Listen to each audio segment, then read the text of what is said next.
Okay, so today I'm going to go over the top 5 things that you can do right now to be healthier. Let's get into it.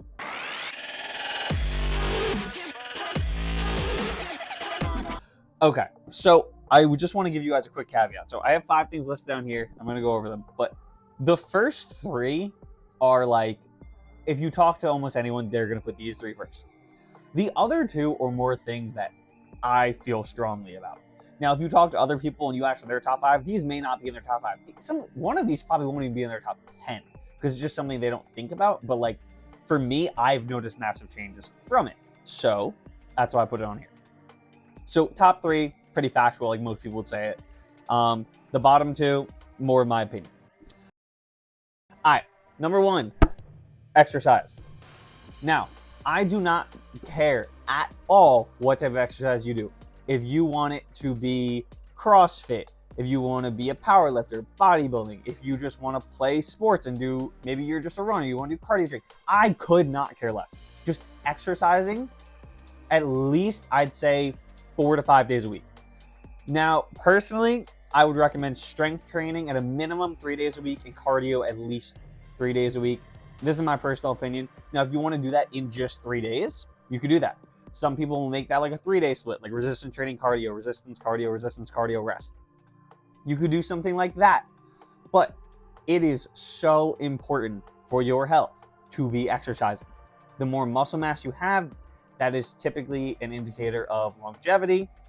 And also, especially with the cardio aspect, it's crazy. Your heart, this thing, like it's crazy. That thing actually helps you live. So if you do cardio and you like train that thing to like, I don't know, work better, it's crazy how that would actually help you live longer. Crazy stuff here. So overall though, exercise, just some sort of exercise. Do something. The amount of people that just sit and do nothing, like you're just letting your body wither away. Please do something exercise-wise.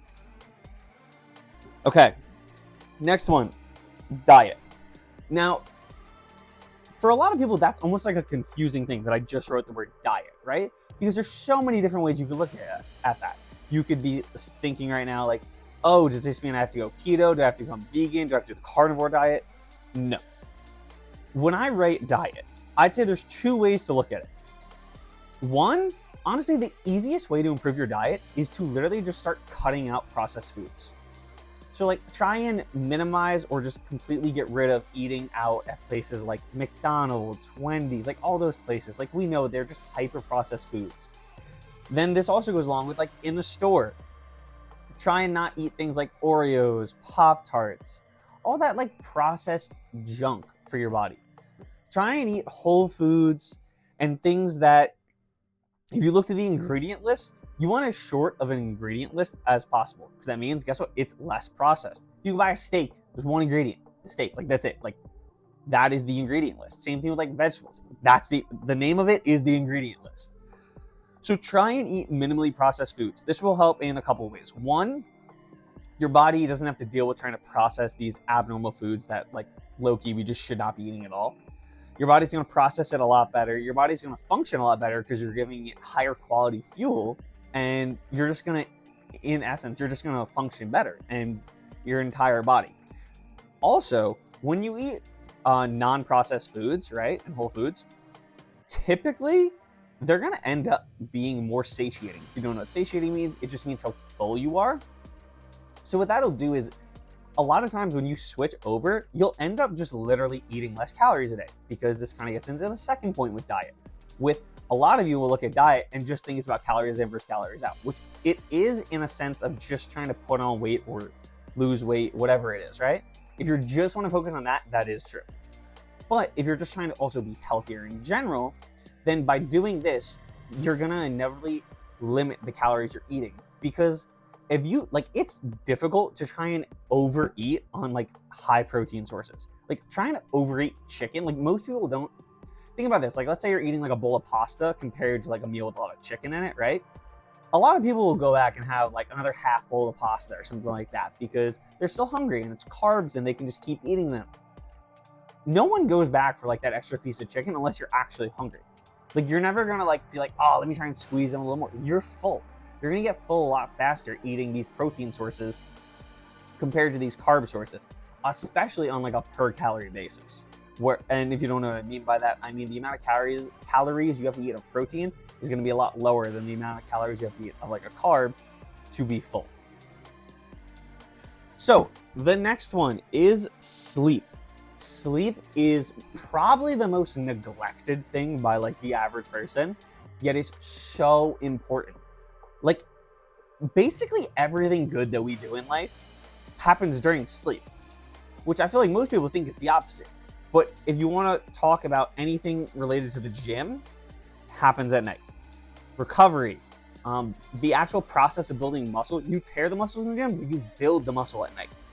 So any type of recovery like that, any type of just feeling better for the next day and actually having the energy to then go do things, how do you get that? Sleep. Sleep. Also, if you want to learn anything, which to do anything, you have to learn things. Sleep is where most of the learning actually takes place, I believe. I could be wrong on that one. But either way, sleep, just like food is fuel for us, sleep is also a type of fuel because it allows us to recharge for the next day. So just try and make sure you're getting that.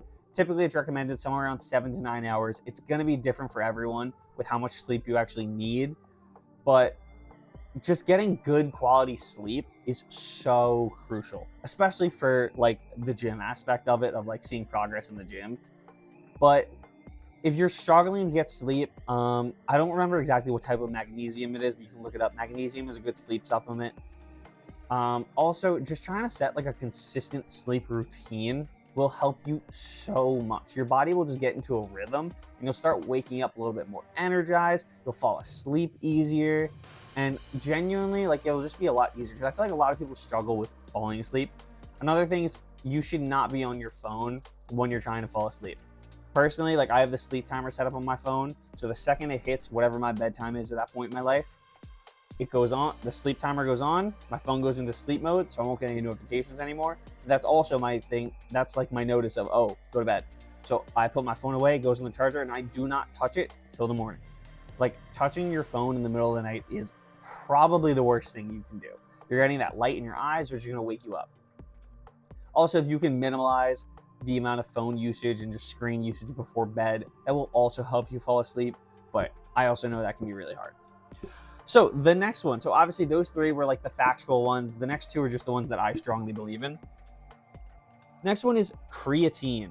And also I do want to say with that, also just like any supplement that you specifically need, which what I mean by that is if you have a deficiency in something, taking that supplement will be more impactful than creatine. But so for example, like I don't know if this number's right, but I believe about 90% of people in the US are deficient in vitamin D, which is so crazy to me.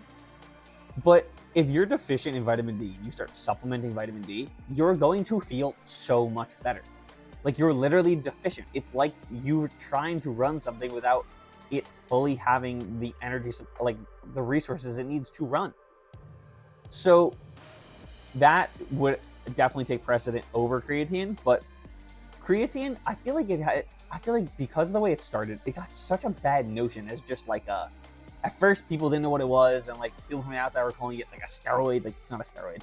It's literally in the food we eat, just not in high enough dosages to like see the effects that we want. But creatine, genuinely, I feel like most people know that it has the muscle building qualities, but what creatine really does is it increases intramuscular water retention. So your muscles will just retain more water, which will then give you increases in size and strength. So that's basically what creatine does in that sense. But creatine also has a couple other things, which is why I put it on this list that it helps with that most people just don't know about. One, creatine, I don't think it's considered a nootropic, but it does have like effects on your brain. Well, it'll just allow you to like be a little bit sharper. It's not going to be anything crazy. Like I didn't notice a crazy difference, but I've also been taking creatine for, I don't know, like 3 years now. So like I can't even remember what it was like before creatine. But even if, let's say if I told you your brain worked 2% better, why would you not take something to make your brain work 2% better? Especially creatine, like it's cheap too. So like there's no reason to not take it in that aspect. And then you can get one added benefit if you take it in the morning, which I've argued with one or two people on this, because they're like, that's like the time you take creatine doesn't matter, which is true if you're just looking at it from a muscle building perspective. But creatine can also offset the effects of a bad night's sleep. I believe it's only about 10 to 20%. Like, it's not this dramatic effect. It's not like you can get 4 hours of sleep, take some creatine, and you're going to be as if you just had 8 hours sleep. Like, no, it's going to be like a minimal effect. But I will say, I do genuinely notice it. Like, if you've ever had a bad night's sleep and then had a cup of coffee the next morning, and like you feel maybe you went from like 60% to like 70, 75%, I feel almost the same effect from creatine.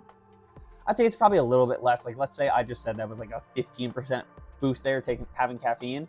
I'd probably say it's like an 8 to 10% effect, something around there, that I just feel more energized from creatine. You just genuinely, it negates the effects to a degree of being sleep deprived.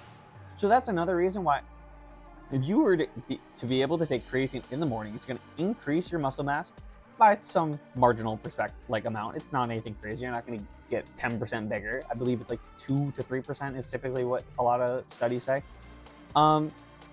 You can get that effect. It'll also make your brain function a little bit better, and it can negate a bad night's sleep, which is why I take mine in the morning. Why on earth would you not take creatine? Like, there's no reason to not be taking creatine, unless you have like some allergy to it for some reason, but it's in most of the food we eat anyway, so you likely don't.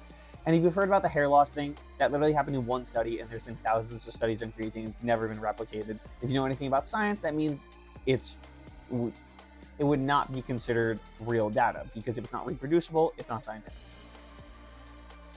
So the next thing is a morning walk. Now, if you know who Dr. Andrew Huber is, you know he's a big proponent of this. So, well, he actually is a big proponent of morning sunshine, but he also has talked about walks, and I kind of combine them both. So getting a morning walk, one, it gets sunshine in your eyes in the morning, which, if you know anything about circadian rhythm, that'll allow you to, one, it signals to your body that, oh, it's morning time, let's get up, let's go. So one, you're just a little bit more alert. Two, it kind of helps set your circadian rhythm to be like, oh, okay, this is the time we get up every day. And then later at night, once it's dimmer out, that starts telling your body, you know, oh, okay, it's time to go to sleep. So personally, when I've been doing morning walks, I just noticed that I feel a little bit more alert that day. And I just like, honestly, I don't struggle with feeling as groggy in the morning once I do my morning walk. Like, it just kind of gets you up and ready. Plus, getting your body walking and getting that forward motion for your body, where you're just walking forward. Like, I typically go for like a 25-minute walk. That's another thing that lets your body know, like, oh, okay, it's time to wake up and go. And honestly, it's just a really good way to get yourself awake in the morning, which I feel like a lot of people struggle and are sluggish in the morning because they feel tired.